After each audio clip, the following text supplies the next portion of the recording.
primed and moisturized my skin. I used the same 3 primers as last time, which is the Urban Decay Makeup De-Slick Setting Spray, my Laura Mercier Oil Free, and the Maybelline Master Prime green one. These are part of my regular routine now, so I used them in my last one and I'm gonna use them in today just to get a fair feel of how this foundation works. This is what it looks like. It comes in a squeezy tube, which I like so much better than these glass bottles, but it doesn't have any protective labeling on it, so oh, it does. It has a little white thing on it, so that's nice. You know if it's new or not. I'm just gonna peel this guy off. The color that I picked up in the foundation is 106 in Sun Beige. They had another one, 104 in Golden Beige, which I thought was a little bit too light because I just in the store compared these two colors.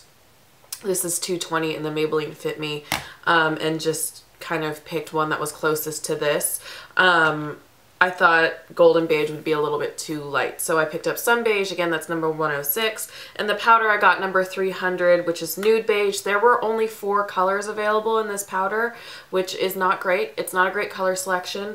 There weren't that many of this either. I think there were only about 6 when I went, and the darkest one was like a caramel color, so it's not really even that dark. The lightest one was a little bit like lighter than this, but not super light, so not a great color selection. Again, these retail for $13.49 each, which is expensive. I think that's expensive for a drugstore foundation. Drugstore foundations used to be $6-7 average, and L'Oreal has 13 ones on average, so I think that's expensive, but we'll see quality wise how this works out. I'm just going to use a Real Techniques stippling brush, which is my favorite foundation brush at the moment.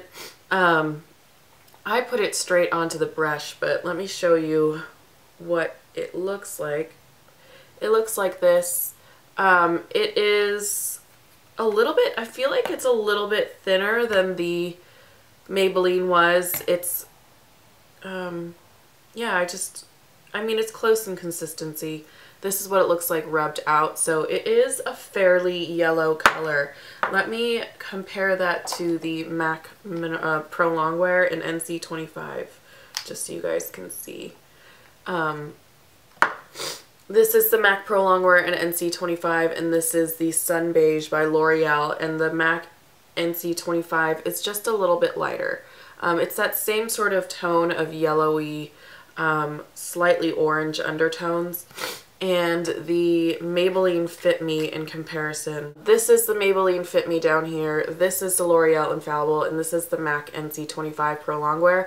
So they are different colors. There's different undertones to all of them, but here, let me zoom in so you guys can see that better. But they're all a pretty good yellow undertone. Texture-wise, pretty similar, all of them. So yeah, I'm excited to see how the L'Oreal one actually applies. Okay, so I have it on my brush. I'm just going to apply that. So that's what it looks like initially. I think this one's also just a little bit dark, but it will blend in, so that's good. This one has a slight scent to it. It smells a little bit like MAC foundation smell, which kind of have like an acrylic paint smell to them, which is not great, but it's not horrible. That's what it looks like blended down my neck. So the color's not horrible. The color's not horrible. It's, again, slightly too dark, so it'll probably be good for me in the summer. But Sun Beige, or not Sun Beige, 104 and Golden Beige was a little bit too light. So keep that one in mind if you guys are looking for this foundation. Coverage wise, it's doing pretty well. This one is already setting and drying much faster than the Maybelline. This side is almost completely set, and it has a much more matte finish than the Maybelline did. It's not completely matte. It's got a little bit of a glow to it, which is not terrible actually. And coverage wise, it's covering up redness, but it's not full coverage. You do need, I feel like you need a little bit more of this foundation than you needed of the Maybelline. but we'll see. Again, my issues with dark under eye circles aren't terrible, so this actually covered it pretty well.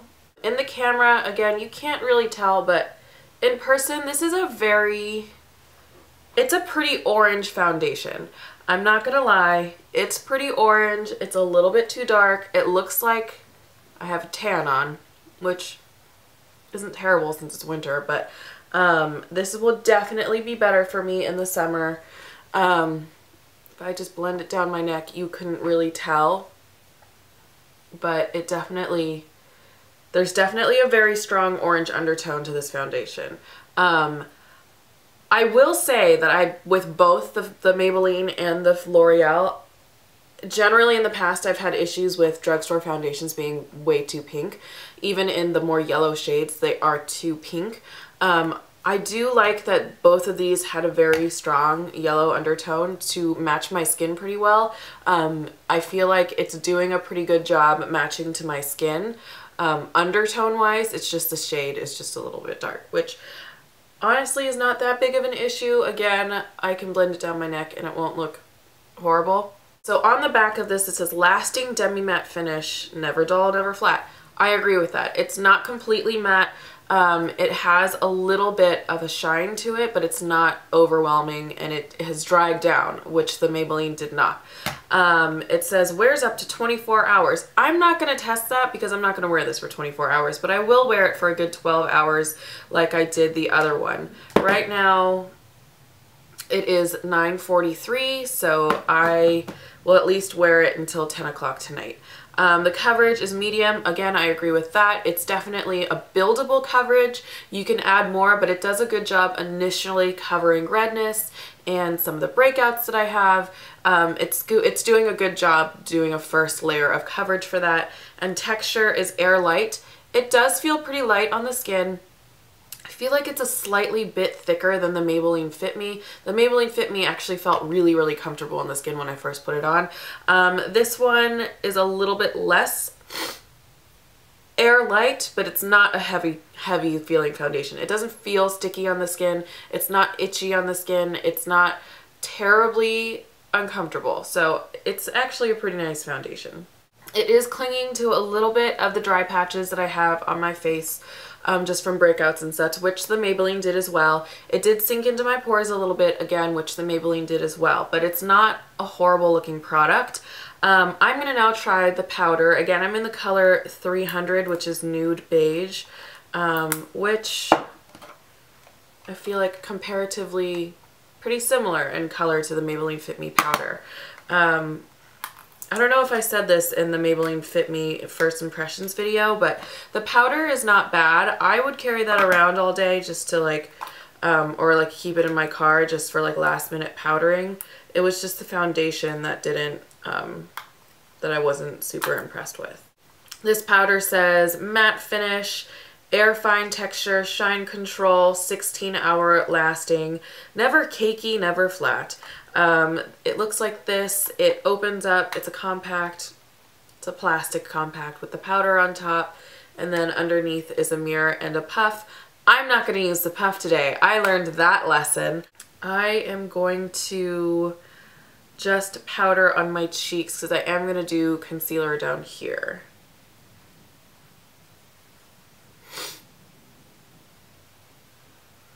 This is not scented either. With the super high-end brands like Estee Lauder or Chanel that powder that scent their powder foundations, why? Like, why would you want that scent all over your face? So it is setting the foundation pretty well. It's taking away any auxiliary shine. It doesn't feel cakey, or it doesn't look cakey either. And yeah, it looks pretty nice. So we'll see how this does over a concealer. Okay. I have my concealer on. I'm going to just powder that with this and see how this powder sits on top of a concealer. And it's looking pretty good. It's not looking too cakey. There is a little bit of texture there, and you can tell that I have powdered over an extra coverage, but it's not too bad. So yeah, initially with the foundation and the powder on, it's a nice coverage. It definitely is way more matte than this guy was. This has set matte and it's not like a super flat matte. The powder definitely matted it out a little bit more. The powder made it a little bit more flat, but it's still got a little bit of a luminosity to it, which is not like dewy. It's still looking a little bit nice. The powder is a pretty good color match. Nude beige is a pretty good color match for 106, sun beige in the powder and the foundation. Again, I'm a MAC like NC25, NC30, so that's how it's sitting on my skin. Color wise, it's a little bit dark, but nothing you can't like really blend away.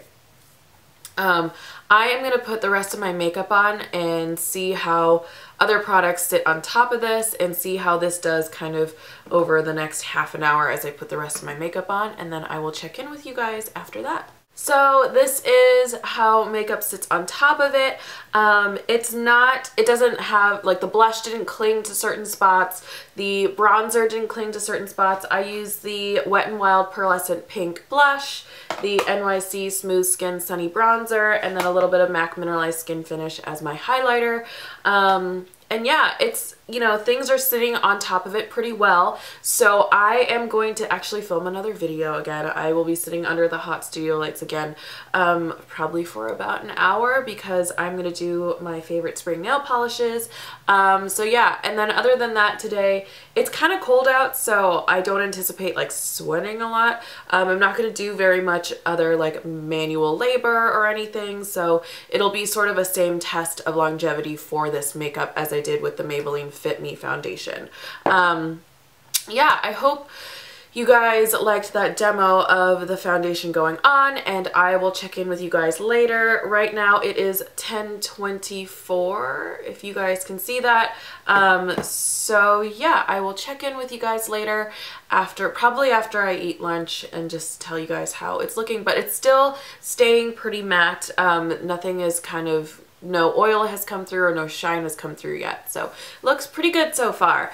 So it is 12:39, so it's just past noon. Sorry for the light behind here. I'm taking nail swatches, so I am just sitting surrounded by lights. But the makeup itself is holding up pretty well. Nothing is looking oily, and at this point the Maybelline was starting to get oily around this part of my face.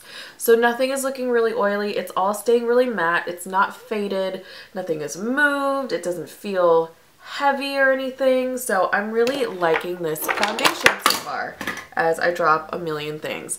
So yeah, that is just my sort of midday check-in. It's looking pretty good and I am liking it so far. So I will check in with you guys later. So it is currently 4:12. I had lunch at around 12:30, almost 1.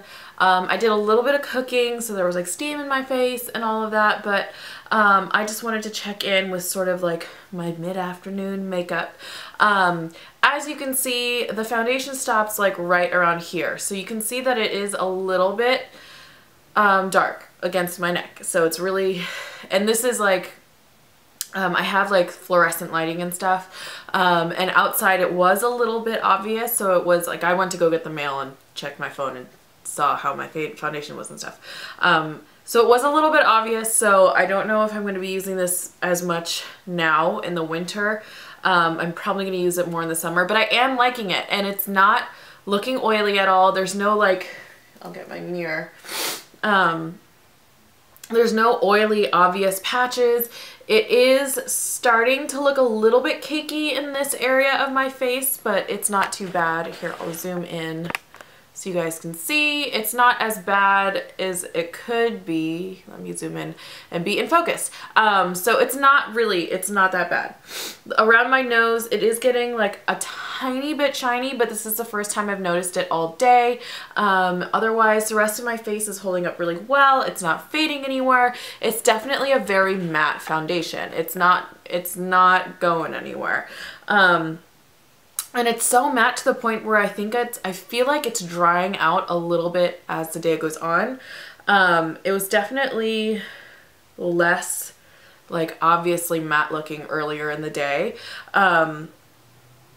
But yeah, otherwise it's holding up really, really well through eating, through cooking, through just doing random stuff. I was watching all day, so it's not really like I was doing anything strenuous today either. So yeah, that is my midday check-in, and I will see you guys later. So it is 10:41. Again, excuse the weird orb coming from over here. It's my light box. I've literally been like doing YouTube stuff for like 12 hours and like blog stuff. So this is how the foundation is faring. It literally is so much better than the Maybelline. It's not shiny anymore. It's like a little bit shiny on my chin, but that's it. Like it stayed on really well. There's like no really fading. It didn't bunch up anywhere. This one was so much better than the Maybelline. So I highly recommend this one over the Maybelline Matte Poreless foundation. I have said basically all my thoughts throughout the day. My thoughts haven't really changed. So other than the fact that it's not the best color match for me because it's a little bit dark, I love this foundation. I have found another drugstore foundation that I really like. The other one is the CoverGirl 3-in-1 foundation. But yeah, it's faring really well. I think it just, it's a good foundation and it's a good powder, and it's just, it doesn't feel gross on my skin, and it just is, it looks pretty good for 12 hours of me, you know, doing stuff in my house. So yeah, I hope you guys liked this first impressions video. If you guys like these videos, I would be happy to do more. I have some lip products and stuff I can test out for you guys. So yeah, I hope you guys are doing well and you guys found this helpful, and I will see you guys soon.